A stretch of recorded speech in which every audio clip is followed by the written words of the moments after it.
Haya sasa, wale watu wa wildlife tumewafikia, wildlife for life.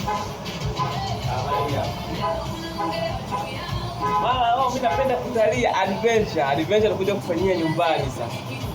Pigwe shuka la chui na hills. Shuka hizi. Sasa kana ni umeshika kitanda. Njoo upate hills, upate utandike na kitanda. Na sio hivyo tu. Ukitaka kuleta na pundamilia kuna shuka lake. Kama pundamilia. Pundamilia mwingine. Na ukitaka pundamilia wapo. Yaani wewe tu utafute sababu utakuja kukuja. Autoboi. Sasa hakuna haja kuloga, sasa ubunifu tu. Shuka anadila chui na viatu vyake. Waisha na box na Most welcome. You are welcome. See.